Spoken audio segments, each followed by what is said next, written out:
마태복음 7장 6절 우리 한 절만 함께 봉독하겠습니다. 거룩한 것을 개에게 주지 말며 너희 진주를 돼지 앞에 던지지 말라.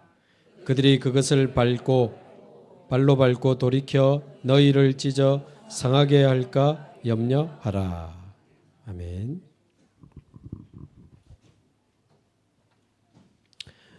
불신자도 아는 유명한 말씀이죠.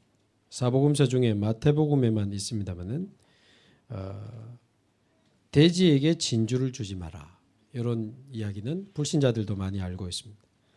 근데 말씀을 정확하게 보면 거룩한 것을 개에게 주지 말며 너희 진주를 돼지 앞에 던지지 말라 그랬습니다.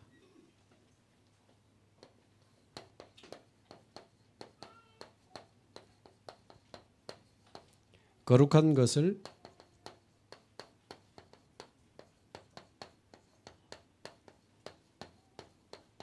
개에게 주지 말라. 그럼 여기서 일단 거룩한 것은 뭐겠습니까? 뭐 당연히 많이 설명할 수 있지만 한마디로 복음이죠. 그런데 이 거룩한 것을 개에게 주지 말고 너희가 가진 진주, 이거 역시 값진 진주, 복음을 뜻한다고 봤을 때 이 복음을 개에게 주지 말고 돼지에게 주지 마라 그랬습니다. 근데 이제 이 개가 누구를 말하고 돼지가 누구를 말하는지 조금 생각해 봐야 돼요. 잘못 들으면 이 사람들한테는 복음 전해주지 마라 그 말이 될 수 있거든요. 이 본문을 사람들이 잘 이해를 못하는데 종교개혁자 칼빈은 뭐라고 해석했는지 제가 보니까 하나님을 고의로 모욕하는 삶을 사는 자, 일부러 막 하나님 모욕하고 하나님 저주하는 사람들 있잖아요. 그리고 영적 어두움에 완전히 사로잡힌 자, 개나 돼지. 칼빈은 이렇게 해석을 했습니다. 근데 조금 아침에 설명드린 김대두 같은 사람도 복음 받고 변화됐거든요. 해석을 잘못하면 이제 그런 아주 악한 사람에게는 복음 전해주지 마라 이런 이상한 잘못된 해석이 나오게 되는데 우리가 잘 봐야 됩니다.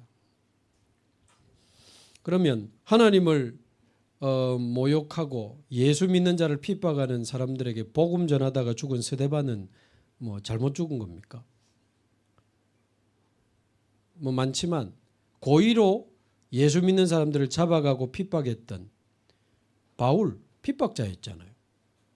근데 전도자로 바뀌었거든요.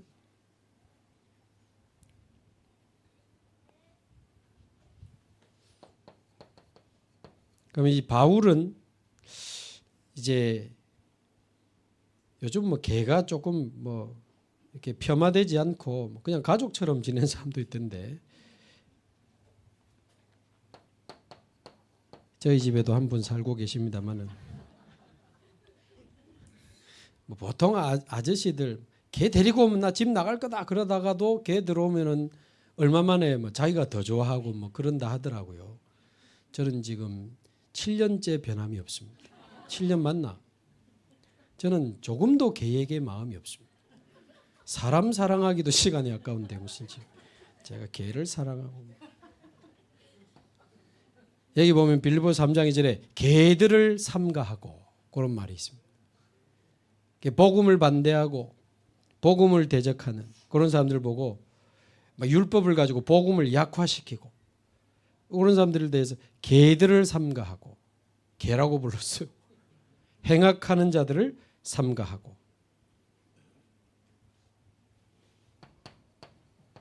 또 빌립보서 3장 18절에서 19절에 보면 내가 이제 눈물을 흘리며 말하노니 여러 사람들이 그리스도 그 십자가의 원수로 행하느니라. 십자가의 원수로 행하는 자, 복음 막는 사람들을 말하겠죠.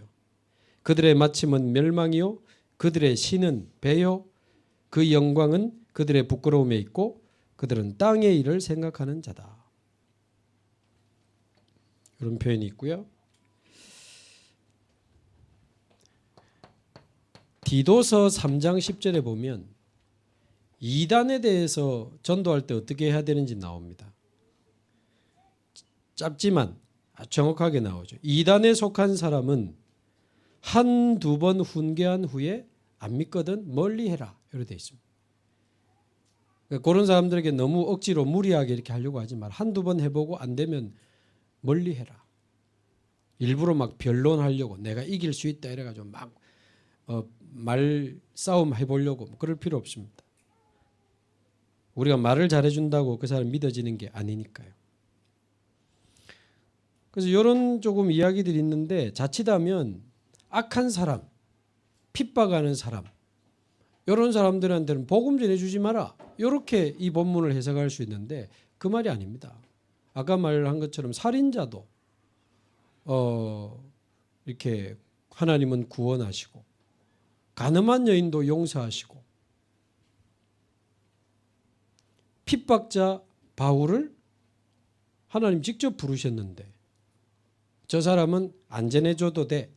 저 사람은 복음 안 전해줘도 돼. 과연 그런 사람이 있을까요? 없습니다. 이 말을 이제 그렇게 해석하면 안 되고 거룩한 것을 개에게 주지 말며 너희의 진주를 돼지 앞에 던지지 말라. 그들이 그것을 발로 밟고 돌이켜서 너희를 찢어 너희를 상하게 할까 염려하라. 그 말은 복음 전해주지 마라. 그쪽에 강조가 있는 게 아니고 이 소중한 복음을 가치를 모르는 사람들에게 그냥 전했다가 혹시 너희들이 당할 수 있으니까 조심해라. 그런 이야기이기 때문에 누군가에게는 절대 전해주지 마. 그쪽에 포인트를 두면 안 됩니다. 그 말이 아닙니다. 지금 전하는 자들에게 하는 이야기예요.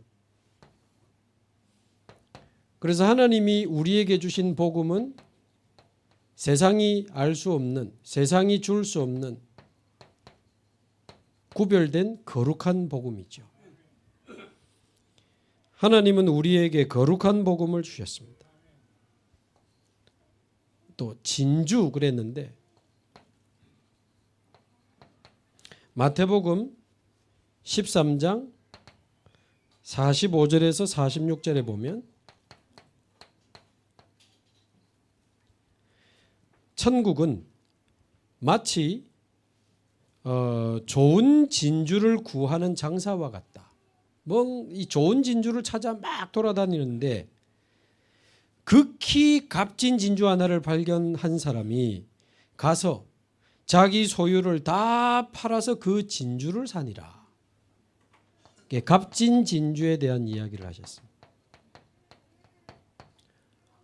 아니 진주를 발견하고 왜 집에 가서 자기 소유를 팔아 다 그 진주를 삽니까? 진주가 자기가 가진 재산보다 더 가치 있기 때문에.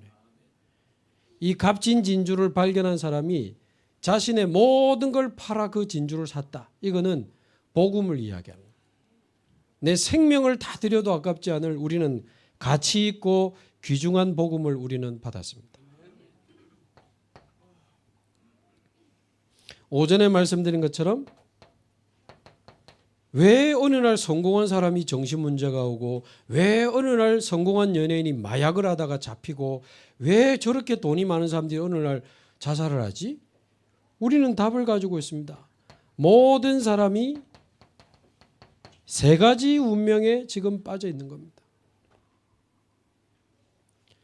창세기 3장에 시작되어서 우리에게까지 와 있는 이 근본적인 운명. 우상 숭배하는 가문을 통해서 그 가문의 영적 문제가 가문을 타고 나에게 옵니다. 가문의 배경적 운명. 거기서 몸부림치다가 만들어진 여러 가지 습관적 운명. 모든 사람이 이 세 가지 운명에 빠져 있습니다. 빠져나올 수 없는 게 아니고 절대 빠져나올 수 없는 거죠. 그래서 하나님이 우리에게 복음을 주신 거 아닙니까? 로마서 5장 8절 우리가 아직 죄인 되었을 때에 그리스도께서 십자가에 죽으심으로 하나님께서 우리에 대한 자기의 사랑을 확증하셨느니라. 그 앞에 로마서 5장 7절에도 보면 의인을 위하여 죽는 자가 쉽지 않고 선인을 위하여 죽는 자가 혹 있거니와 우리가 아직 죄인 되었을 때에 그리스도께서 십자가에 죽으심으로 우리를 구원하시기 위하여 이 땅에 성육신하시고 십자가에 죽으신 그 그리스도의 그 복음이 얼마나 귀중합니까? 이 복음의 가치, 그리스도께서 우리에게 주신 구원 비교가 됩니까? 그 무엇과도 비교할 수 없는 상대적 가치가 아니고 절대적 가치로 이 복음이 발견되기를 바랍니다. 그래서 하나님이 우리에게 주신 이 구원은 그 무엇과도 바꿀 수 없는 구원이기 때문에 저와 여러분 안에 근원적 감사가 회복되기를 바랍니다. 속에서부터 이 솟아나는 감사와 평안은 그 누구도 빼앗아갈 수가 없는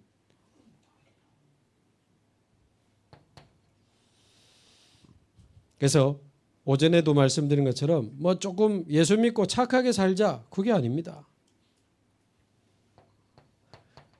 그리스도로 말미암아 저와 여러분은 완전히 새로 태어난 겁니다. 그리스도와 거듭남. 요한복음 3장 3절에 너희가 거듭나지 아니하면 하나님 나라를 볼 수 없느니라. 그리스도로 말미암아 우리의 죽은 영이 살아나는 거듭남의 은혜. 고린도후서 5장 17절 누구든지 그리스도 안에 있으면 새로운 피조물이라. 재창조죠.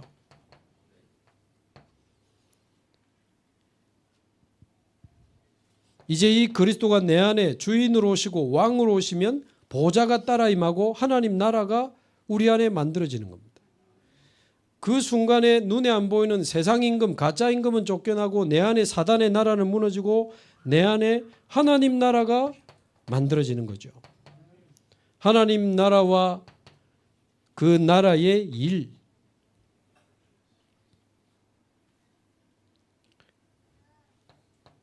누가복음 17장 21절 하나님의 나라는 여기 있다 저기 있다고도 못하리니 하나님의 나라는 너희 안에 있느니라.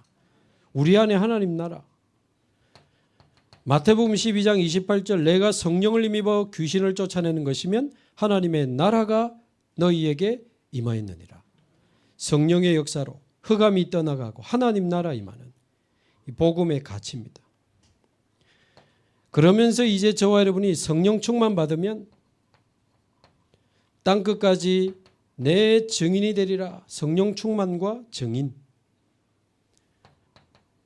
사도행전 1장 8절 오직 성령이 너희에게 임하시면 권능을 받고 땅끝까지 내 증인이 되리라. 그리스도 하나님의 나라 오직 성령을 통해 땅끝까지 증인이 되리라. 이게 복음 중에 복음이고 성경의 완전 요약입니다. 모든 구약을 성취하신 이름이 그리스도 아닙니까? 그 그리스도가 내 안에 임할 때 우리의 죽은 영은 살아나고 거듭나게 되는 거죠. 이제 그 그리스도가 나의 주인 되고 왕이 될 때 내 안에 하나님 나라가 임하게 되는 겁니다. 이제 우리가 가는 곳에 하나님 나라의 일이 일어나게 되는 거죠. 어떻게 말입니까? 성령의 충만함으로 성령의 권능을 받아 땅끝까지 내 증인이 되리라. 내가 있는 예루살렘에서부터 유대, 사마리아 땅끝까지 내가 사는 이 지역에서부터 우리 직장, 우리 지역, 우리나라 땅끝까지 이걸 이제 사도행전 1장 1절, 3절, 8절에 나왔기 때문에 소위 이제 138 언약 우리가 간단히 그래 부르는데 여러분 이 138 언약은 언약 중의 언약이고 성경의 핵심 요약이라니까요. 지난 주일날 말씀드린 것처럼 과연 이 언약이 나를 통해 성취되겠는가를 두고 안 믿고 이 구경하는 사람이 있고 나중에야 와 진짜네. 지난주 어떤 권사님이 지난주도 막 주일날 이렇게 자리가 좀 이제 모자랄랑 말랑 그러잖아. 그러니까 내 자리 다 맡아놓고 막 그러나 봐요. 그래가지고 우리 어떤 권사님이 이런 날이 올 줄이야 그러시더라고. 그래서 나중에야 진짜 하는 우리 교회 세계복음화에 사용하시네. 나중에 깨닫지 마시고 역시 이래야지. 역시 하나님이 하시는구나. 그래서 이 복음의 가치를 저와 여러분들이 늘 묵상하면서 그 무엇에게도 빼앗길 수 없는 근원적 감사 저와 여러분들에게 회복되기를 바랍니다. 그리고는 이제 하나님을 향한 진정한 영적인 집중이 일어나야 됩니다. 오전에 시간이 많지 않아서 빨리 말씀드렸습니다만 로마서 8장 1절에서 14절 좀 자세히 묵상하시고 예수 믿었는데도 왜 안 됩니까? 그 말이거든요. 나 분명히 예수 믿는데 왜 내 문제 해결 안 됩니까? 거기에 대해서 일단 로마서 8장 1, 2절 끝났습니다. 그리스도 안에 있는 자에게는 정죄함이 없는 게 아니고 결코 정죄함이 없나니 예수 안에 있는 생명의 성령의 법이 죄와 사망의 법에서 너를 해방하였습니다. 끝났습니다. 그럼 남아있는 건 뭡니까? 어떻게 하면 좋겠습니까? 8장 3절 너희가 할 수 없는 그것을 하나님은 하시나니 하나님은 하실 수 있습니다. 육체를 따라 행하는 자가 아니라 영을 따라 행하는 그들에게 율법의 요구가 이루어지게 하려 하심이라. 과연 되겠습니까? 예수를 죽은 자 가운데서 살리신 이의 영이 너희 안에 거하시면 너희의 죽을 몸도 살리시리라. 그러니까 육체 따라가지 마라. 육체 따라가지 마라. 자꾸 육신적인 거 좋아하고 쫓아가다 보면요. 육신적인 걸 따라가다 보면 내 생각이 육신적인 생각으로 가득 차버립니다. 그럼 말도 육신적인 말이 자꾸 나와요. 결국 그래 살다 가는 겁니다. 육체를 따라 행하면 육신의 일을 생각하고 결국 죽음에 이르게 된다 그 말이에요. 그러나 영을 따라 행하는 사람은 영의 일을 생각합니다. 늘 하나님을 향하여 집중하고 이 말씀의 흐름 속으로 들어가는 사람은 하나님의 뜻을 구하고 하나님의 계획을 질문하면서 그 말씀 붙잡고 기도의 흐름 속으로 들어가기 때문에 생각도 바뀝니다. 아니야, 하나님이 하실 거야. 아니야, 하나님의 계획이 있을 거야. 그러니까 영을 따라 행하는 사람은 생각도 영의 일을 생각을 하게 되니 생명과 평안을 누리게 되는 겁니다. 자꾸 육이 올라오는 분들은 영으로서 몸의 행실을 죽이면 살리라. 집중해라 그 말이에요. 집중하면 됩니다. 여러분 정말 복음에 집중하시기 바라고 말씀의 흐름 속으로 진짜 제대로 한번 들어가 보세요. 완전히 주일 예배 성공하시기 바라고 주일날 주신 말씀 다시 듣고 확인하고 묵상하면서 언약 딱 찾아내시기 바랍니다. 그럼 그 말씀 붙잡고 계속 기도 속으로 들어가는데 아침에 얼마나 좋습니까? 새벽에 나와서 또는 온라인으로라도 아침에 힘 얻고 하루 시작하는 겁니다. 그 힘을 가지고 하루 낮을 사는 겁니다. 그 힘을 가지고 하루를 마무리하고 삼집중 기도. 그러다 보면 어느 날 영으로서 육신의 행실을 죽이면 하나님의 인도함을 받는 사람이 되어서 승리하는 증인의 흐름 속으로 들어가게 되는 겁니다. 증인의 흐름.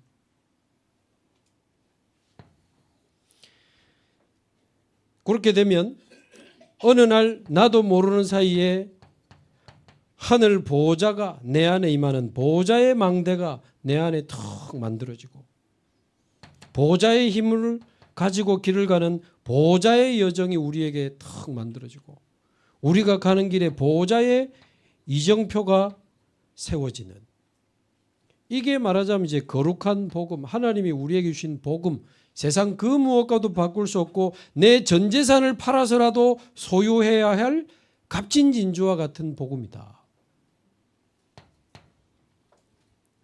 그러면 이거를 개나 돼지에게 던지지 마라. 그 말은 같이 모르는 사람들에게 그냥 쉽게 억지로 대충 무슨 뭐 우리가 영접 실적 올리겠습니까?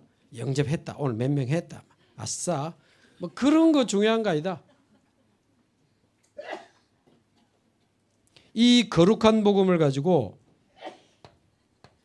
완전히 하나님이 예비한 영혼을 찾으시기 바랍니다. 그러니까 싫어하고 핍박하는 사람에게 복음 전해줄 필요 없다 막 하면서 막 싸우고 지옥이나 가쁘라 막 그러면서 그런 거 하지 마. 그런 거 하지 마. 예수님도 발에 먼지 털어버리고 딴 데 가라 그랬거든요. 그러니까 그 말이지 뭐 누구에게는 절대 복음 전해주지 마 그런 말이 아니다. 이 거룩한 복음을 누구에게 전해줘야 될 것인가? 이 복음의 가치를 알아듣는 예비된 사람이 있다 그 말이죠. 완전히 이 복음을 기다렸다는 듯이 받아들이는 예비된 제자들이 있습니다. 그리고 저는 우리 교회와 우리 교단에 분명히 세계복음화의 몫이 있다고 믿습니다. 이거는 여러분 못 막습니다. 언론 공격하고 법적 공격하고 나중에 죽인다고 해도 이거는 못 막아요. 우리를 통해 복음 받을 사람 준비되어 있고 우리와 같이 전도운동할 제자 예비되어 있습니다. 분명히 우리 교회에 주신 세계복음화의 몫이 남아있기 때문에 두려워할 필요 없어요.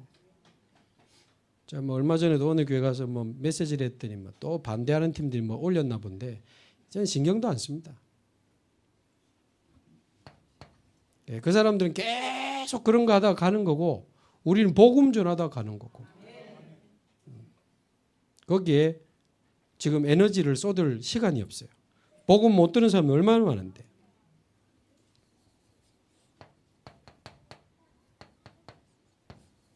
특히 마태복음 13장에 보면 요 내용을 가지고 예수님이 우리가 씨를 뿌리러 나갈 때 때로는 씨가 길가에도 떨어지고 돌밭에도 떨어지고 가시밭에도 떨어지지만 옥토에 떨어지면 30배, 60배, 100배의 열매를 맺지 않느냐. 예비된 사람 찾아라. 그러면서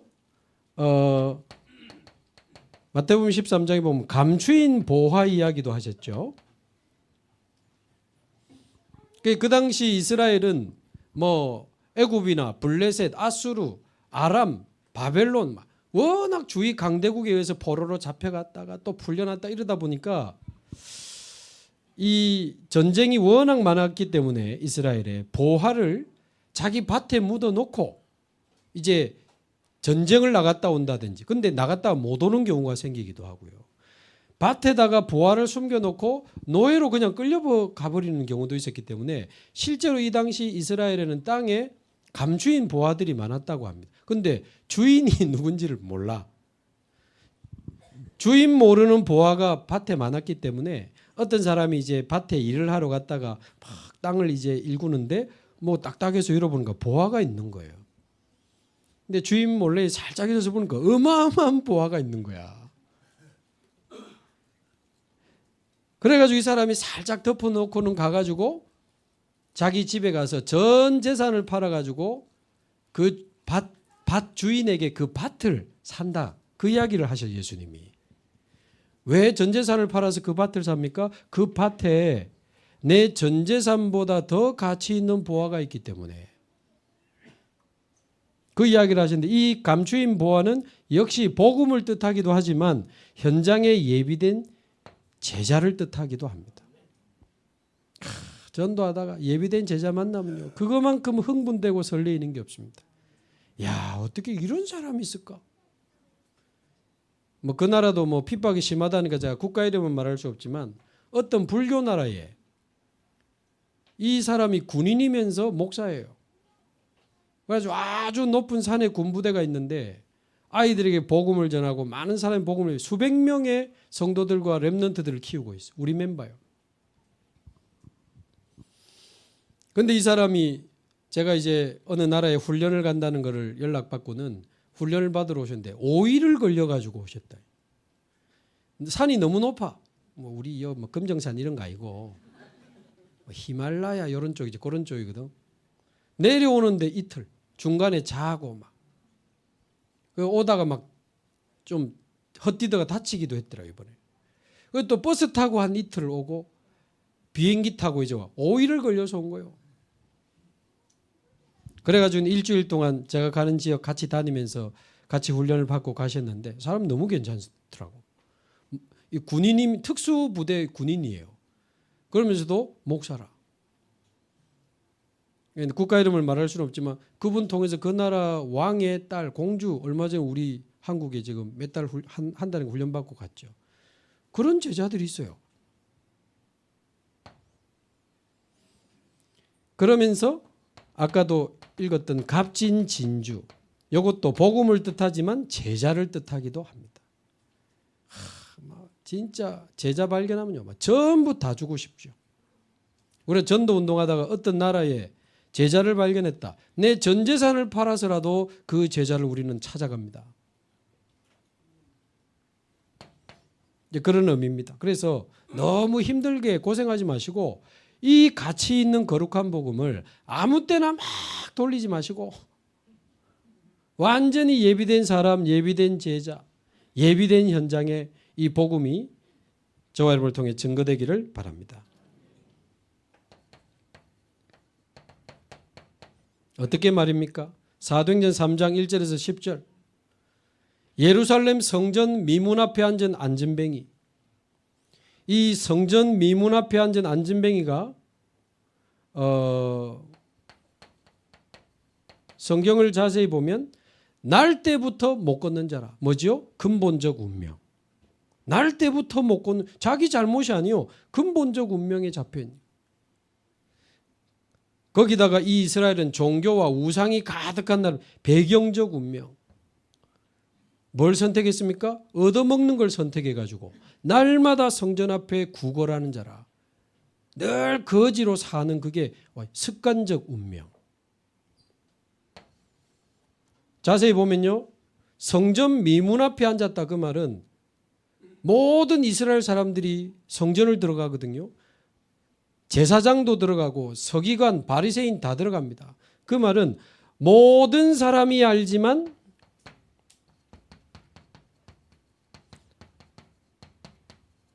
아무도 도와주지 못한 사람이라는 말이 되죠. 우리 현장에 많습니다.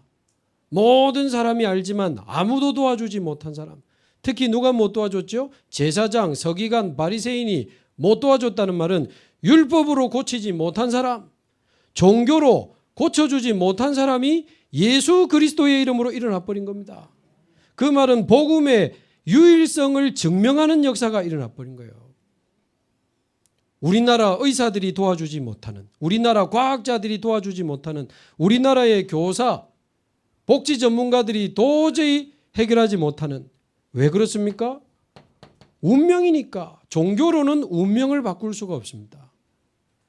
운명을 바꾸어주는 복음의 유일성을 증명하는 이 하나님의 역사가 일어난 겁니다. 날마다 성전 앞에 데려다준 육신 봉사 가지고는 운명 못 바꿉니다. 동전 던져주는 물질 봉사 가지고는 운명 못 바꿉니다. 오직 복음으로만 이 사람의 세 가지 운명을 이 사람을 거기서 빼내줄 수 있잖아요. 운명을 바꾸어주는 복음의 유일성을 증명하는 전도운동이 저와 여러분 통해서 일어나게 되기를 바랍니다. 그래서 어떤 면에서 일부러 찾아가야 돼요. 모든 사람이 알지만 고치지 못한 사람, 정신병, 중독, 자살, 불치병, 정확한 복음 전해주고 기도해 주면 됩니다. 뭐 고치고 안 고치고 하나님 손에 있으니까.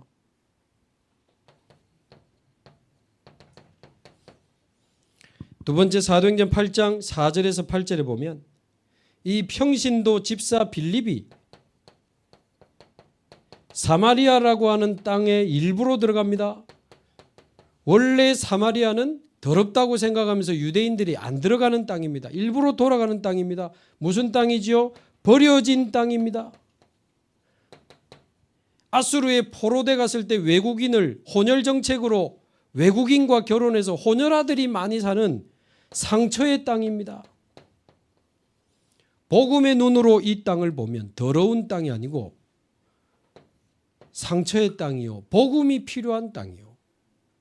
전도의 눈으로 딱 보면요, 혼혈이 됐다는 것은 세계 복음화할 수 있는 다민족 복음화의 땅입니다. TCK들이 가득한 땅이요. 더럽다고 여기던 유대인의 그 시선을 넘어 이 빌립이 복음의 눈으로, 전도의 눈으로 세 가지 운명, 사마리아가 저렇게 될 수밖에 없는 이 세 가지 운명을 보니까요, 뭐가 필요해요? 그리스도가 필요하구나. 이래 빌립이 들어가서 뭘 전파합니까? 보세요. 그리스도를 전파하니 그렇게 되어 있습니다. 정확한 그리스도를 전파했는데 그 사람들이 일심으로 빌립의 말을 따르더라. 일심으로 그리스도로 딱 살아나더니 말씀에 집중하는 사람들이 나와진 겁니다. 그러더니 귀신이 들린 사람들에게서 귀신이 떠나가고 불치병이 낫고 그 성에 큰 기쁨이 있더라. 영적 치유, 육신 치유, 마음 치유. 복음으로 상처의 땅을 치유하는 이런 일들이 벌어진 겁니다. 억지로 간 게 아닙니다. 복음을 기다리는 갈급한 현장으로 간 거죠.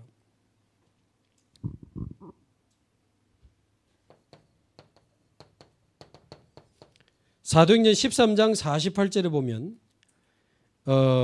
비시디아 안디옥이라고 하는 지역에 바울팀이 들어갑니다. 바울과 바나바가.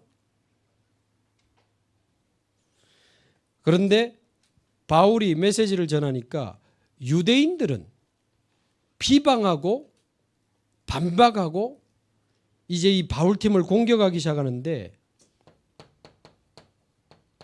이방인들이 이방의 빛을 비추시는 그 그리스도의 말씀을 듣고는요, 이방인들이 기뻐하며 하나님을 찬송, 이래 안 돼 있습니다. 하나님의 말씀을 찬송하며 영생 주시기로 작정된 자는 다 믿더라.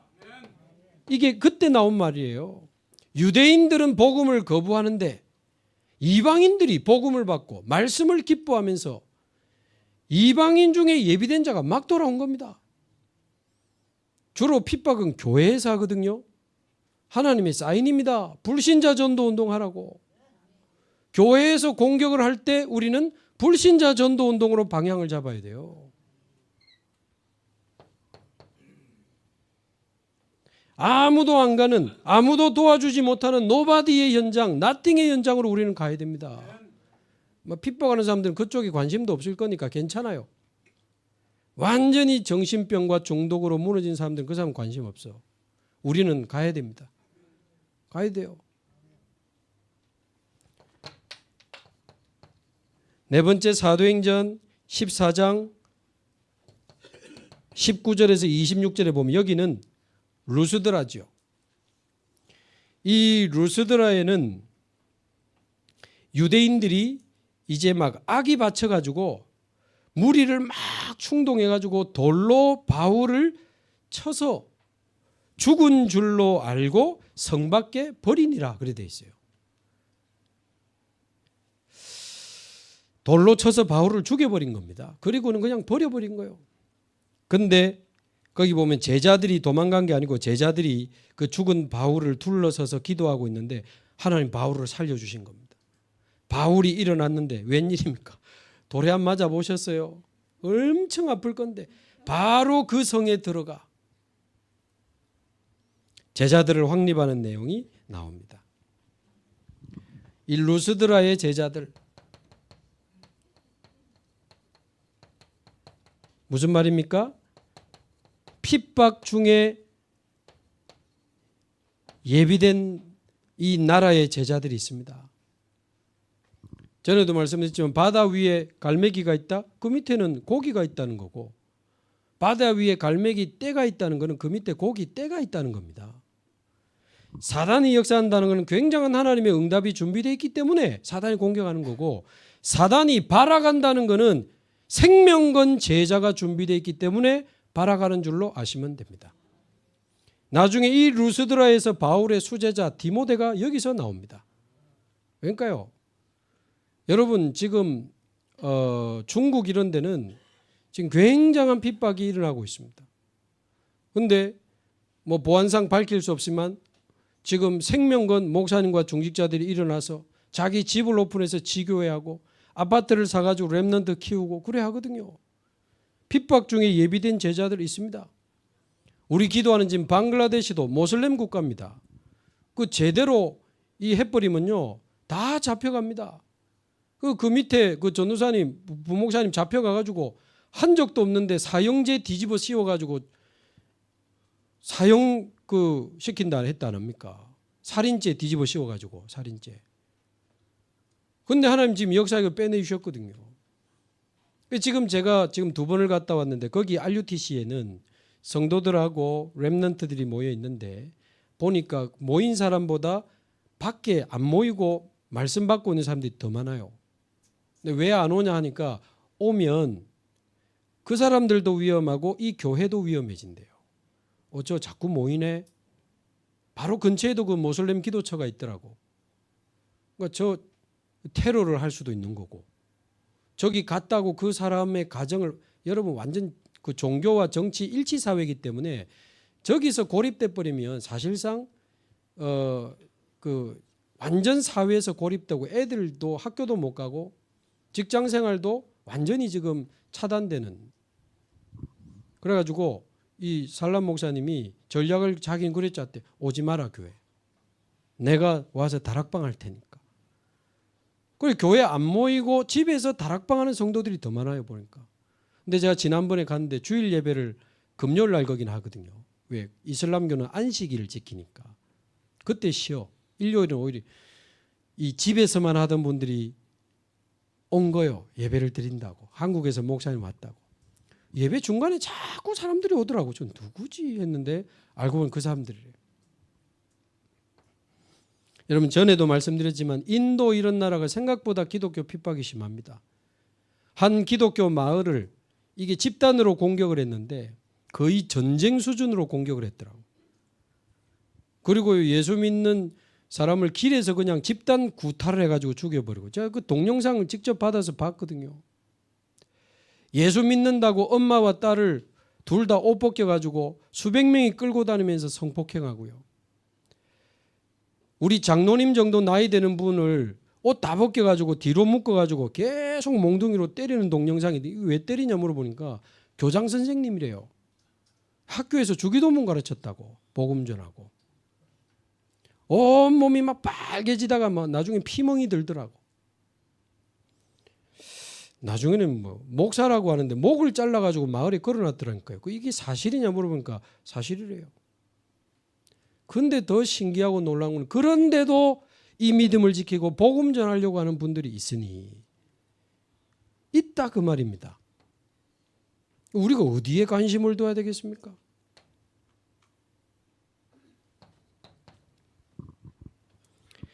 이 거룩한 복음을 아무 때나 주면서 막 싸우고 공격받고 그러지 마시고 완전히 예비된 사람, 예비된 제자, 예비된 현장, 예비된 나라로 가야 됩니다. 뿐만 아니고 사도행전 16장에는 빌립보의 루디아, 17장에는 데살로니가의 야손, 18장에는 고린도의 브리스가 아굴라.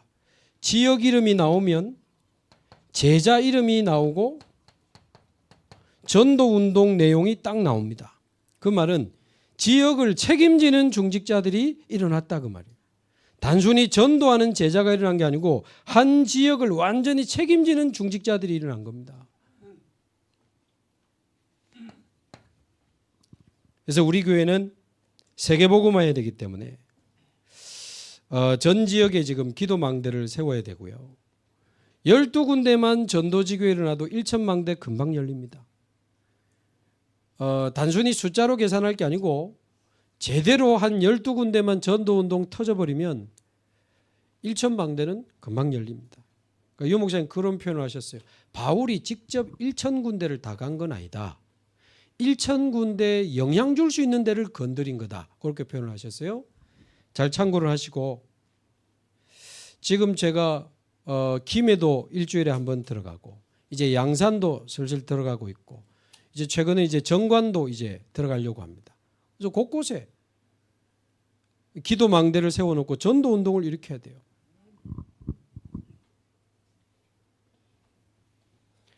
결국 로마서 16장에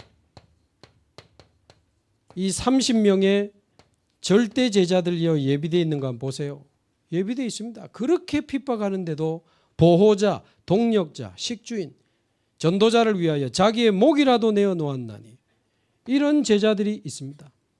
하나님은 바울에게 이 30명의 절대 제자를 붙였는데 로마 복음화까지 가게 된 거 아닙니까? 그래서 저와 여러분이 다시 한번 이 거룩한 복음을 온 세상에 증거하는 일에 저와 여러분들이 결단하시고 믿음의 용기를 얻게 되기를 바랍니다. 결론적으로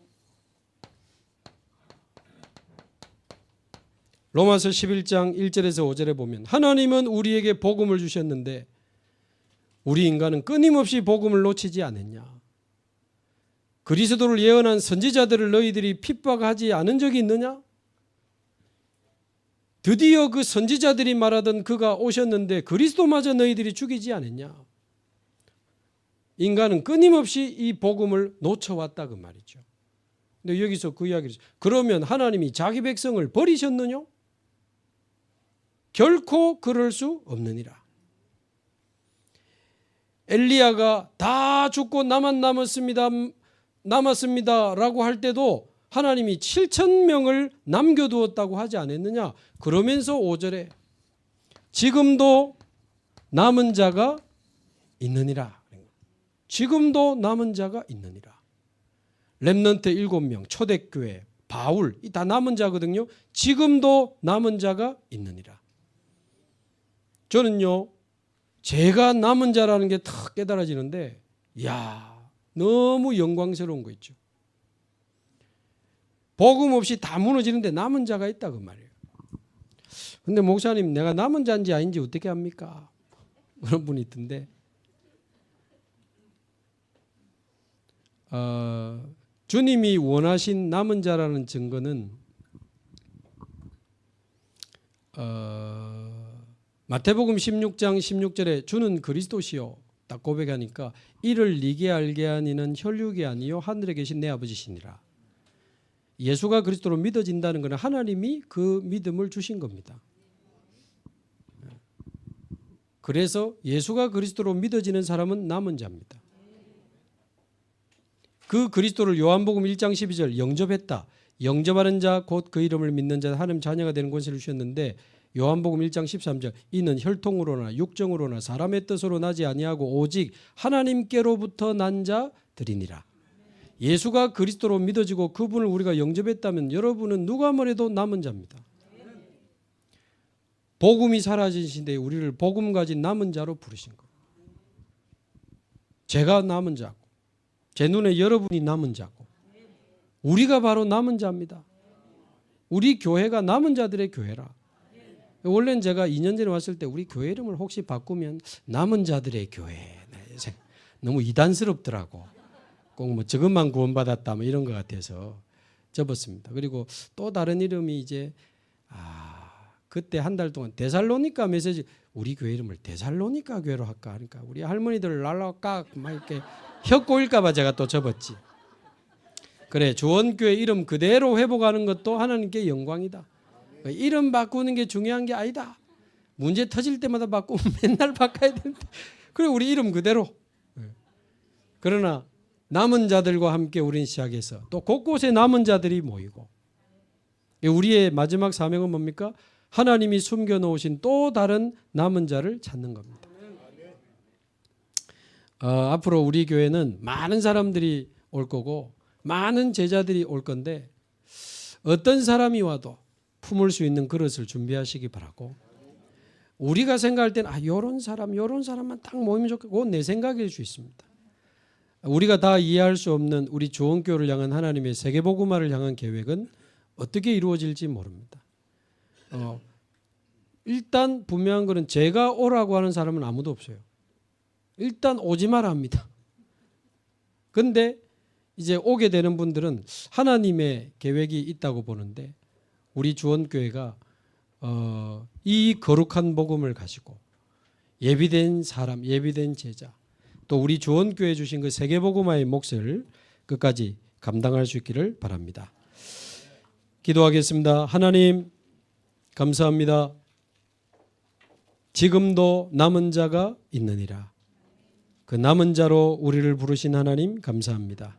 그리스도가 믿어지는 믿음 주셔서 우리를 이 시대의 남은 자로 불러주시고 또 다른 남은 자를 찾아가는 여정 속에 있게 하심을 감사합니다. 값진보하여 값진 진주와 같은 이 귀한 복음을 가지고 예비된 사람, 예비된 제자, 값진 보화와 같은 값진 진주와 같은 하나님 예비된 제자들을 찾아 우리의 인생을 드리며 함께 세계복음화의 길을 걸어갈 수 있도록 하나님 마음껏 우리 교회를 축복하여 주옵소서. 12전도지교를 통하여 1000제자 일어나게 하옵시고 1000망대가 세워지고 세계복음화는 하나님의 역사를 보게 하옵소서. 예수 그리스도의 이름으로 기도하옵나이다. 아멘.